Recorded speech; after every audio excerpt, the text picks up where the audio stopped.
Дорогие друзья, наша программа продолжается. В эфире рубрика «Мой округ». И сегодня мы говорим о деятельности поисковых формирований. Участие школьников в поисковой деятельности имеет огромное значение для воспитания у подрастающего поколения уважения к собственной истории и героизму своего народа. В этом убежден Николай Костерев, заместитель директора Центра внешкольной работы «Раменки». Здравствуйте, Николай Александрович. Добрый день. Я поздравляю вас с наступающим праздником, Днем защитника Отечества. Спасибо. Завтра мы будем отмечать этот замечательный день, и я думаю, что вы и ваш центр также имеет к этому отношение. Вы не занимаетесь поисковой деятельностью, но вы занимаетесь исследовательской деятельностью, да, краеведческой. Расскажите об этом поподробнее, пожалуйста. Ну вот, школьные группы давно уже исторически так сложилось, что они в своих походах в том числе изучают места, связанные с боями. Еще в 30-е годы уже были школьные походы по местам гражданской войны, то еще. А первые походы по местам Великой Отечественной войны, они начались уже в ходе Великой Отечественной войны. Москвичи в 1943 году уже ходили по Подмосковью, изучали эти места. И, конечно, вот на этом фундаменте, на этой базе и мы продолжаем эту работу.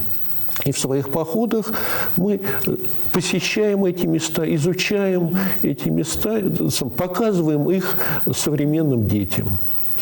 Вот вы кандидат в мастера спорта по какому виду? По туризму. Да. Старший туризму. Инструктор по туризму, инструктор школы семинаров по подготовке общественных туристских кадров, заместитель председателя маршрутно-квалификационной комиссии Московского городского совета юных туристов. То есть вы в этой области работаете уже очень много лет, да? Да. А сколько уже приблизительно? Ну, я сам начал в 6 классе заниматься туризмом, и это было в 1967 году. Что вас подвигло вот в то время начать заниматься этим? Какая-то романтика, конечно, этого нашего дела. Костер, палатка, друзья, песни у костра и так. Вот это все. Да. Говорят, что туристы – это какой-то такой должен быть определенный склад характера у человека. Вот тот, кто занимается этим. Нет? Такой кочевой стиль жизни, что все время хочется перемещаться с места на место, открывать какие-то новые места. Не сидится. Не сидится. Ну, с одной стороны, не сидится, а с другой стороны, это все-таки вот пренебрежение бытовым комфортом. Да? С утра горячей воды. Пренебрежение. Ну, как бы на это идешь. Да. Это так, ну, как бы от этого можно временно, конечно, отказаться. То есть вам неуютно, когда горячая вода, ванна? Нет, нам в походе так об этом мечтается и вспоминается, и первое время после похода получаешь от этого наслаждение. То есть вы уходите в поход, чтобы соскучиться и вернуться. А потом уже здесь, в городских условиях, начинаешь вспоминать и мечтать о том походном неуюте. Да? Ведь все-таки в разные погоды, и в дождь, и в снег, и в мороз. То есть поход состоится при любой погоде, да? Да. А если вы наметили, и вдруг изменилась погода или что-то, ничего вы не отменяете? Ну вот у нас были морозы не так давно, и тем не менее, вот наш последний поход 5 февраля, он был прям в разгар. В 30 градусов? Нет, это 30 градусов нам обещали, но, слава богу, 25 тоже немало. Нет. И мы прошли на лыжах, вот около Подольска, небольшой маршрут, как раз связанный в те места, где базировался аэродром Виктора Талалихина. Вот мы к памятнику Талалихина вышли, там цветы принесли, положили. Вот один из таких походов, вот связанный с местами битвы за Москву. А скажите, вот в Центре внешкольной работы «Раменки» кто приходит? Это дети, которые как бы, вот со всего района, да? Или с западного округа? Кто является вот членами ваших туристских групп? Нет. У нас в нашем округе есть несколько центров дополнительного образования, где вот культивируется такой вид спорта. То есть это спортивный туризм, да? Ну, в общем, да. Ага, то есть это ребята не просто, которые вот пришли и захотели пойти в поход, то есть это которые конкретно занимаются спортивным туризмом, да? Туризм – это такое уникальное явление, особенно вот школьный и детский туризм, он в себе сочетает сочетает и спортивность, и познавание, изучение Родины, там, и закалку, и навыки там, прикладные. Даже научиться варить кашу в походе приходится. Вот, поэтому по-разному приходят люди. Но в основном это либо все-таки романтическая страсть у детей, она не у всех, конечно, но она есть. И это приводит. Родители понимают все-таки пользу вот этого дела. Особенно те, кто сам прошел в свое время эту школу. Вот они своих детей нам и приводят. Сначала как досуг это все воспринимается, да? Просто как интересное вот такое времяпровождение. А потом уже это становится... Ну, это такой досуг, который невозможен без изучения, без преодоления себя все-таки, да, вот это не отдыхательный досуг все-таки, это досуг, когда себя надо преодолевать, рано в выходной проснуться все-таки, встать, пойти, там уже оторваться от телевизора, компьютера. Такое испытание, да, испытание характера, испытание воли. Это не зря и Высоцкий еще говорил, что в горах мы это ищем победу над собой, не над вершиной, а именно над собой, преодолевая себя. И вот этому мы и учим наших детей разными способами. Дорогие друзья, продолжается рубрика «Мой округ». И рядом со мной в студии Николай Косарев, заместитель директора Центра внешкольной работы «Раменки». Расскажите, пожалуйста, Николай Александрович, вот о последнем походе поподробнее. Это был однодневный поход? Да, это 5 февраля, да? 5 февраля у нас есть такая система в округе, что мы проводим, вот мы, Центр Раменки как организатор, такие совместные походы для тех классов, для тех школ, которые, самим, может быть, им сложно выбрать маршрут, или они боятся заблудиться, еще что. Вот мы их всех собираем вместе и проводим такие совместные походы. Вот 5 февраля у нас был такой поход от станции Весенняя, и мы пришли в такое место под Подольском, есть кузнечики, где как раз и был аэродром Виктора Талалихина. Морозы сказались на нашем составе. Да, у нас было 3 группы, вот из 3 образовательных учреждений у нас было человек 15. 15. Не очень много, да, все-таки морозы. Зато самые стойкие, да? Да, стойкие во всех отношениях. Да. А скажите, а вот есть какая-то непосредственная цель у этого похода? Допустим, вы возложили там цветы или что-то, или просто вам нужно вот дойти, да, и вернуться? Значит, мы дошли, конечно, преодолели и мороз, и вот из себя. У нас были цветы, мы принесли, группа принесли с собой цветы. Мы там сделали небольшой митинг. Вот. Я рассказал о том, что это за место, кто такой Виктор Талалихин, все, что с этим связано. Вот. Мы возложили цветы, и там рядом с этим местом еще устроен мемориальный парк. Танк стоит, несколько пушек, орудий. Вот мы тоже все это посмотрели, облазили, сфотографировались, руками потрогали, вот погрузились в эту эпоху.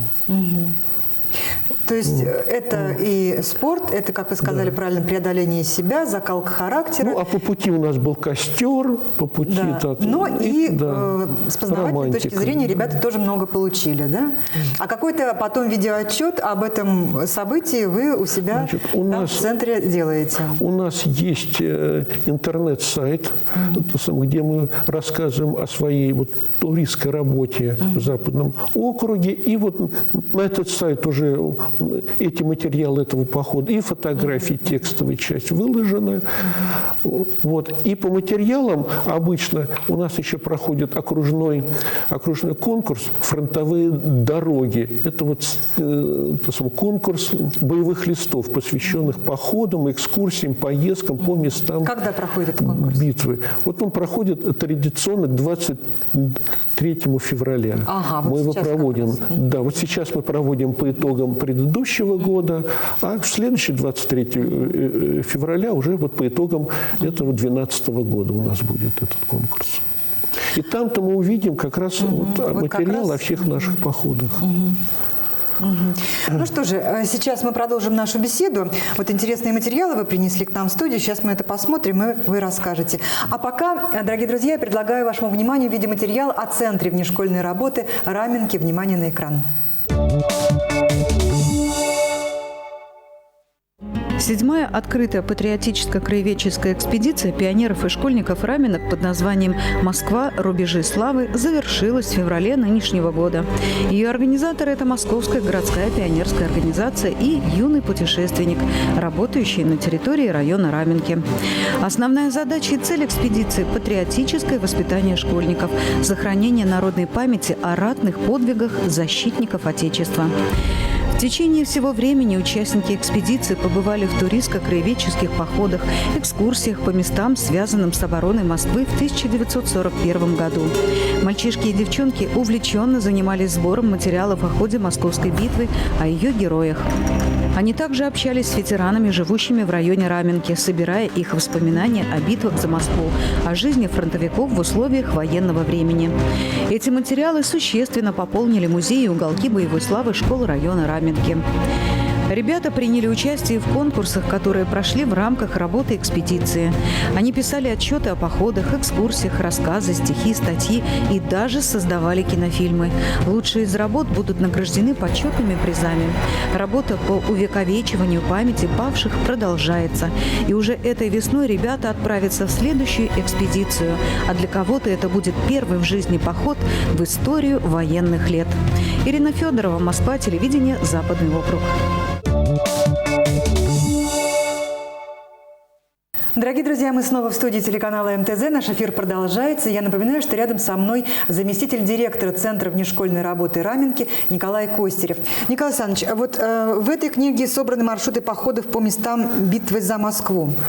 Да? Это те отчеты о походах, которые состоялись уже. Здесь собраны материалы и мои, и педагогов Центра Раменки, и педагогов школ нашего Западного округа о походах по Подмосковью, связанных с битвой за Москву. Тут есть и описание, как пройти, чтобы не заблудиться, и описание тех событий, которые были в этих местах. А самое главное, счастливые лица участников этих походов. Да, конечно.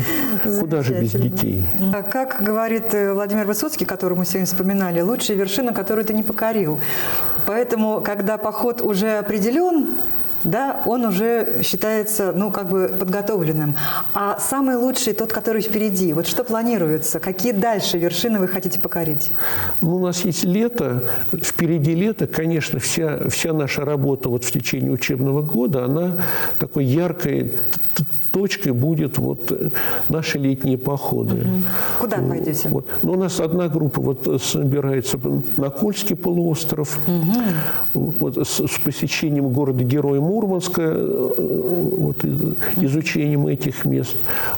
А еще одна наша группа, я в том числе, мы хотим пойти по местам все-таки Наполеоновской войны 812 года, захватить и Бородино, Малоярославец, Тарутино. Год у нас такой мемориальный. Да, конечно. И мы не можем остаться тоже в стороне от этого. Вот эти места связаны с Наполеоном уже. Это летом? Да. Но это, наверное, такое мероприятие будет длительное, да? Да, это дней на 15-20. Большим лагерем перемещаетесь? Да, конечно, с рюкзаками, с кострами, с песнями. Здорово. И с посещением всех этих мест. Конечно. А предварительно, кроме подготовки такой физической, моральной, подготовка такая историческая происходит? То есть вы изучаете? Конечно, мы читаем, да. У нас распределяются между детьми такие обязанности или должности. Специалист по истории, специалист по ботанике, специалист по птицам, рыбам, геологии и так далее. Каждому находим свою работу. Ну что же, ваши пожелания нашим телезрителям, жителям Западного округа, пожалуйста.